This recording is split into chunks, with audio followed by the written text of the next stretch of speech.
Hello, everyone, and welcome to the Catholic Truth Podcast, where we teach and preach the Catholic faith, which has come down over 2,000 years from Jesus and the apostles. We want to help you to know your faith, to love your faith, and to live your faith with purpose and passion, and even be able to be transformed by it and be set on fire for it. Today, we have a special guest. We have a wonderful Catholic priest. His name is Father Gannon, Father Bryan Gannon, and he has been the pastor at St. Teresa's Church for 13 years. He's a wonderful priest. My wife and I go to this parish, and we know him personally. He's one of 7 children. He has an STD from the Academia of Alfonsiana. He was ordained in 1997, served on the Council of Deans for Bishop Caggiano, and he is just an all-around good guy. He knows apologetics, very into pro-life movement, and many other things. And today, we're going to be talking about a very important topic that Catholics are not really well informed on. And I guess well informed is a kind of a pun, unintentionally. But I want to first welcome Father Gannon to the show. Thank you, Father Gannon, for joining us today. Hey, thanks, Brian, for having me. Great to be with you. Yeah, thank you. Thank you. And today, Father, we're going to be talking about conscience, because I actually got into a conversation recently with a man who was talking about homosexuality. He was asking me if it's okay, and I gave him the church's teachings, and all of a sudden he didn't like what was being taught. And so he went on to say that Vatican II and, the Catholic Church teaches a primacy of conscience, meaning that if I think it's okay, then it is. Because the church is clear that our conscience dictates, if we think something's right, then it is. Maybe not that simplified, but if it comes down to, church teaching or this other thing, my conscience has the primacy. If I feel like this is right, then I have to go with what I feel is right. And this is just one aspect, because I hear it through other abortion. I hear it through, fornication. Well, if I truly love someone, I feel like I should be able to sleep with them. I feel like it's okay. And I think a lot of people appeal to their conscience and appeal to the church falsely. And they're misusing church documents and stuff to, I guess, justify their own lifestyle. So today I kind of want to talk about that. And I know you have a whole talk coming up this Sunday on this topic. So maybe you can get us started on what the church actually teaches on this. Yeah, it's a very good question. Conscience, you can get into all the, a lot of individual theologians and, talking about this back and forth over the centuries.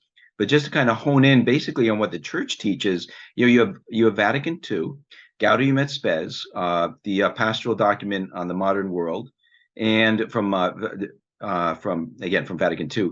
And it talks about conscience as man's secret sanctuary, and where man is alone with God, right? Because in many ways, in the human heart, we can kind of understand where people are coming from to a great degree. Empathy, sympathy are important human attributes. But at the same time, no one ever fully, absolutely knows what goes on inside another person's human heart except for God. So it's really a deep core of ourselves where we're alone with God. But anyway, conscience is kind of it's always tricky to use analogy, but is a mechanism in which we use the intellect and the knowledge that we have to apply to a particular situation regarding good and evil. So what does the church teach me? My conscience has been formed by church teaching, and so I want to choose good and I want to avoid evil. And so you take the universal teachings of the church and then you apply them to particular situations. And this begs all sorts of other questions as well. But to your point too, one of the things that goes on in some circles of theologians is discussion of a kind of a conscience-centered morality. The idea that, well, I have to make a decision. It's true. Everybody's making a decision. Should I throw out this food or should I do something with this food? It's a moral decision. Hey, there's sports on Sunday. I know I should get to Mass. That's a moral decision. It's a bad one too if you skip Mass. And so the idea that conscience plays a critical role and there's a certain primacy to conscience is true. However, we have to remember that ultimately it's not about the self. It's about our telos, our end, our goal, our purpose. It's beatitude. It's with God. So every decision that I need to make is based on how is this facilitating my work, my own personal salvation, and being an instrument of God's love in the world. So that's the key. And there's demands to love that are not easy. So there's so much critical stuff to this. So forming the conscience is very, very critical. And you can start off the bat, number one, understanding what the church teaches. That's absolutely critical. Number two, living a life of virtue, and following all of the cardinal virtues and their subsidiaries, the moral virtues and everything, living that life. Number three, the sacraments are crucial because I need God's grace. I need that unity with Jesus Christ, because that's going to inform my wisdom. It's going to strengthen my will to avoid evil and to choose the good. And the sacraments are so crucial. Confession is a particularly crucial sacrament, as well as Eucharist, because those are the sacraments we can receive continually. And confession forces us to confront our sinfulness, and it forces us to admit we're sinners. We admit we need God. But it's not just psychological, it's supernatural, because then we're washed clean. And so then we have a greater strength, and we're nourished by the medicine of God to follow the path of good and evil. But again, this goes to paragraph 32 of Veritatis Splendor, the great moral encyclical written by John Paul II that was published in 1993.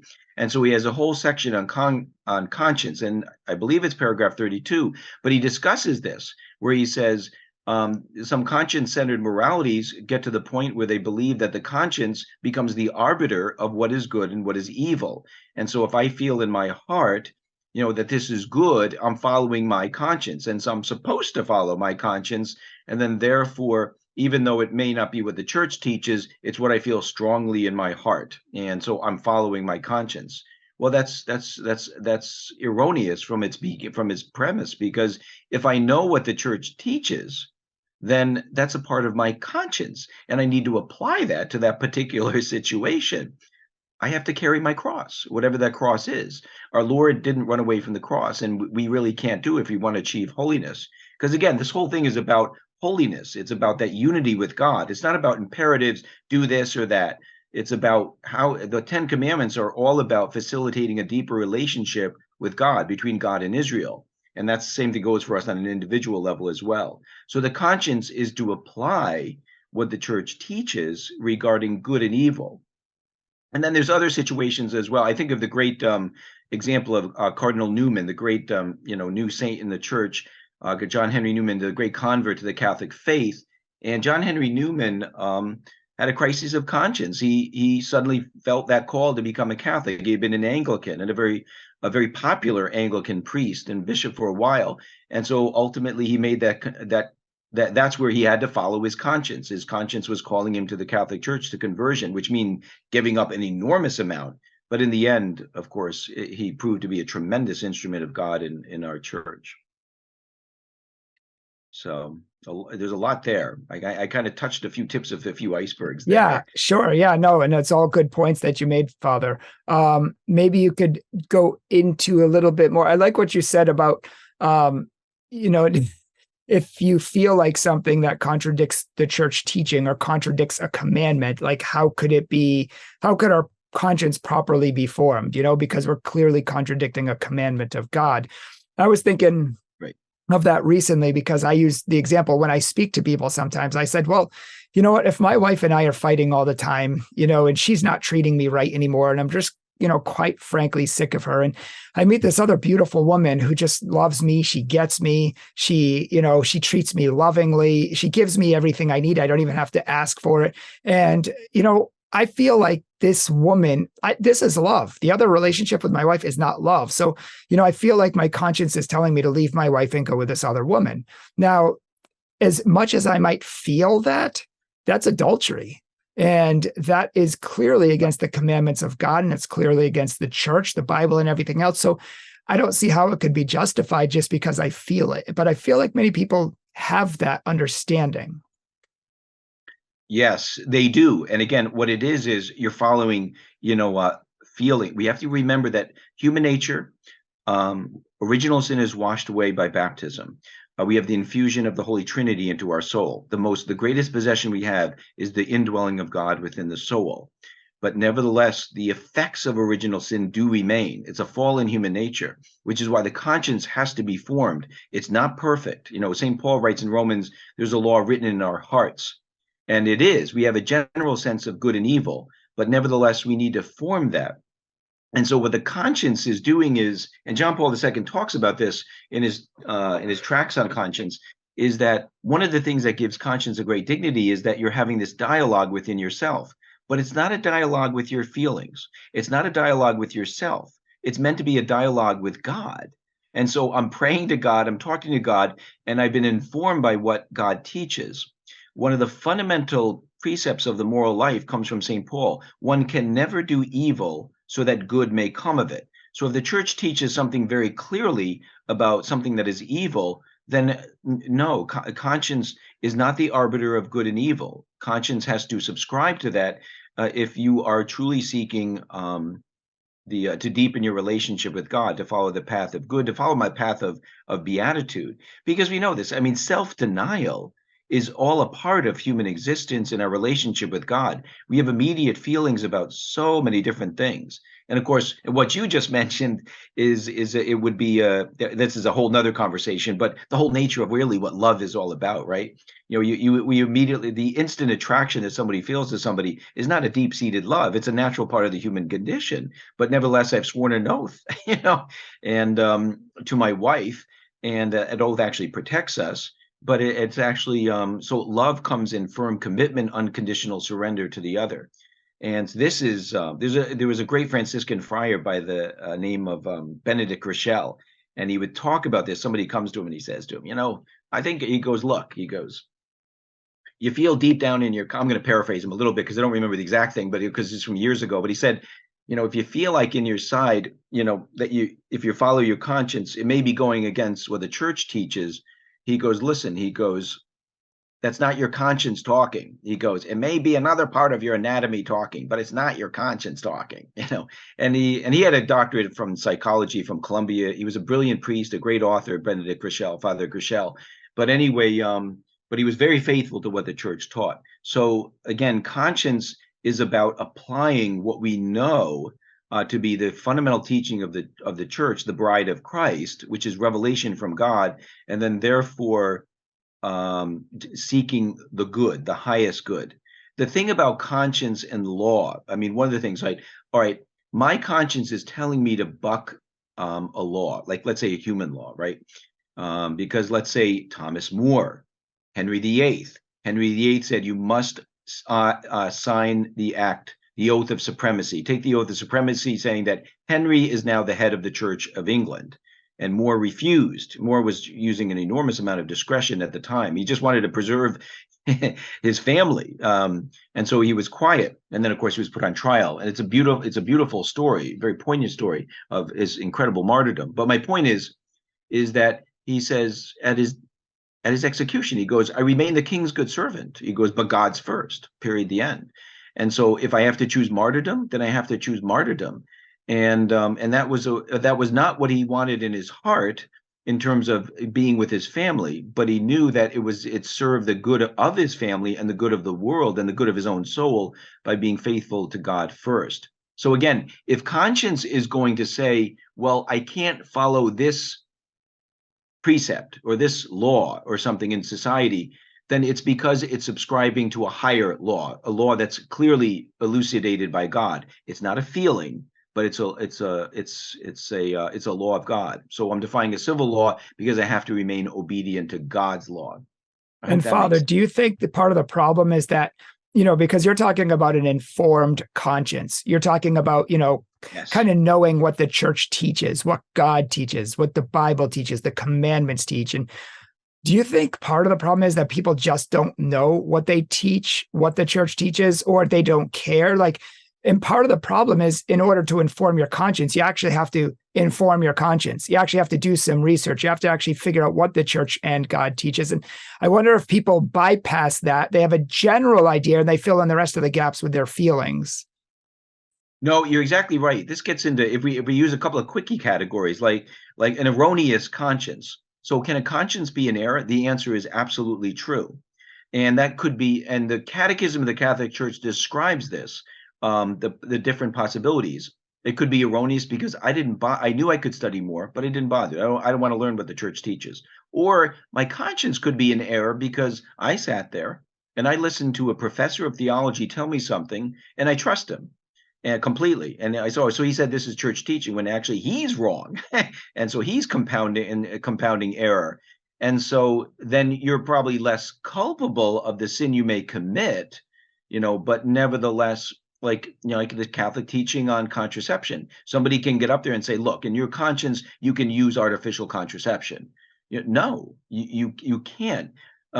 Saint Paul VI says this, and John Paul II repeats this in their encyclicals. One can never do evil so that good may come of it. And so you could have an erroneous conscience or a lax conscience. A lax conscience is a conscience where a person makes very minimal, less, insufficient effort to find out what the church truly teaches.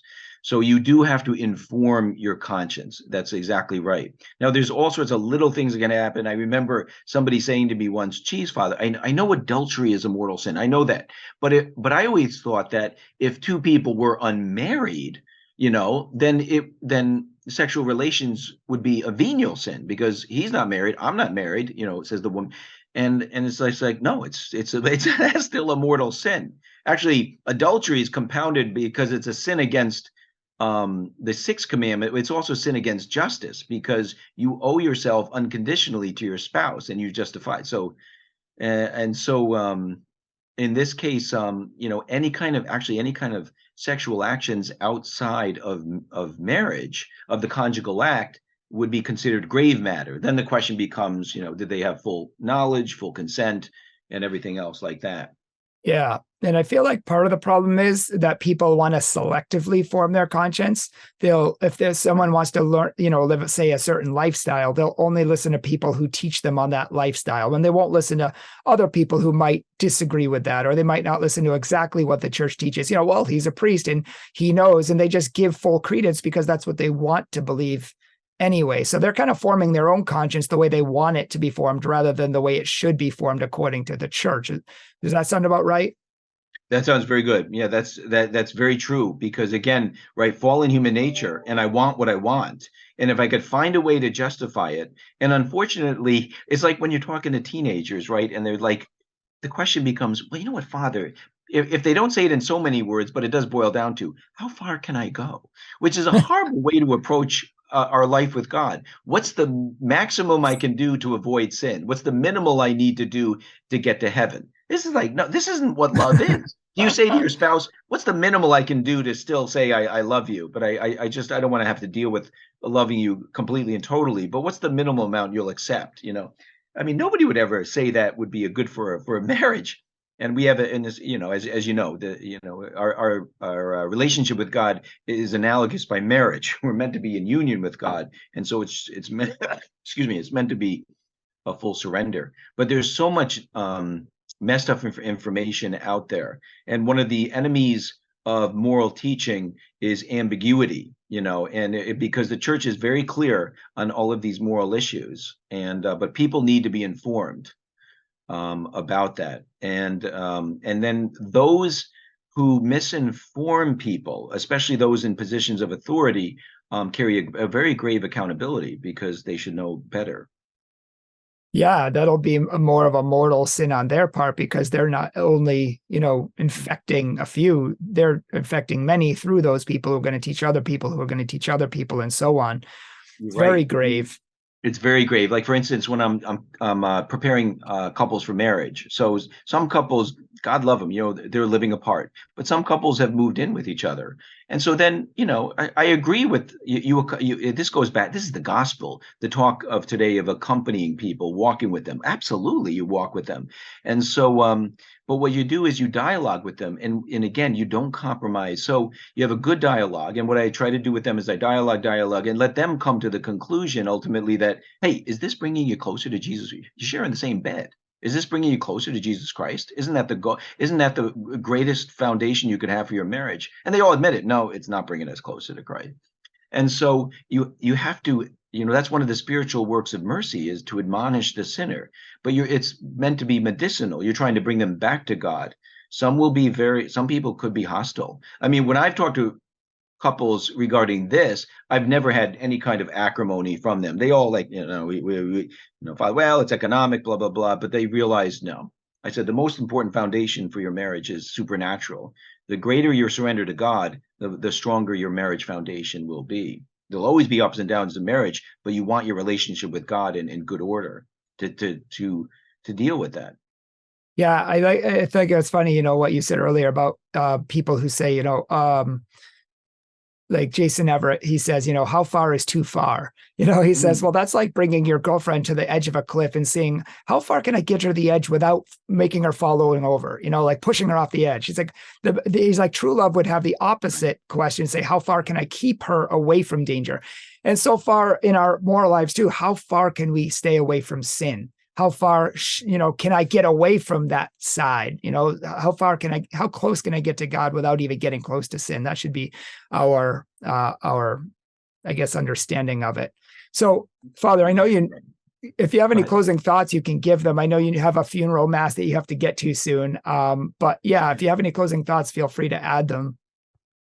Yeah, no, it's a great question, because we always remember that truth is dependent on God's first, his revelation to Holy Mother Church. He gives the keys of the kingdom to Peter, who's the first pope, and the bishops. And the pope and the bishops are custodians of the truth. So they're meant to preserve and protect the truth through the centuries. So the fundamental teachings of the church, the moral teachings of the church, are there to basically be lamps in the darkness of the world, to guide us to that deeper relationship with God.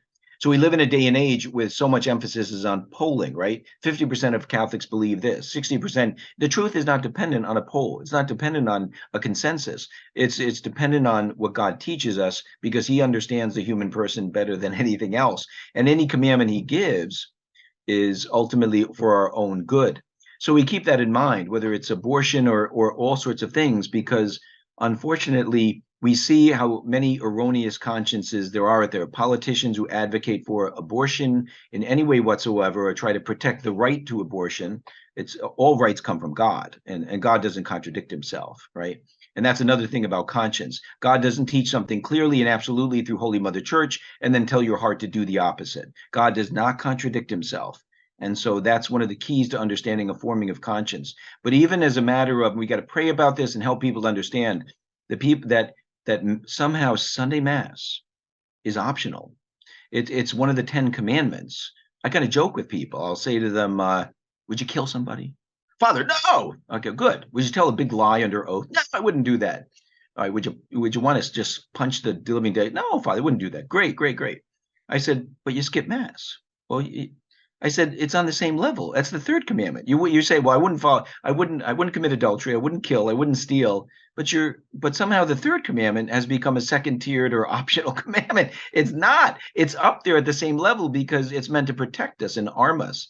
So when someone is saying it's okay to miss Mass, that's an erroneous conscience. It's not, because the highest good that you can give yourself and your children is bringing them to worship God. Supernatural activity is the highest form of activity we can participate in, but it's meant to help us, guide us. By going to Mass every Sunday and by going to confession, it strengthens our ability to recognize evil and to fight evil. If an evil man is approaching your property, you're going to do everything you can to prevent that evil man from getting near your family.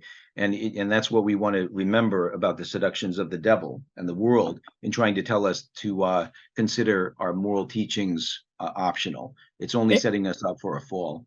Amen. And in closing, I just want to say, you just mentioned the devil, and the devil is in the church. Do people really think the devil is not going to try to attack the church? They really think that he's not going to try to undermine the truth of God. He hates God. And there are too many priests, bishops, theologians who are supposed to know better, who are leading people astray. And part of the problem is that a lot of moral theologians in the 70s and 80s taught people the primacy of conscience according to their own feelings, according to their own evil perversions that they wanted to justify, and they're telling other people is okay. And I want to let people know that there are a lot of evils in the church. If what a priest says, a bishop says does not match up with the Bible or the church, It's wrong. That's why it's so important to have this informed. And I'll leave it at that. We have a video called Catholic Crisis, and we talk about how theologians helped to destroy and erode the moral foundations of our church. So I'll link that at the end. I want to thank you, Father, for joining us today. And I want to thank you for sharing your wisdom with us. Hey, thanks so much, Bryan. Great to be with you. Yes. And I want to thank all the people out there for watching as well. God bless you all, and keep praying for us as we're always praying for you. Make sure to check out our show description notes below. God bless you.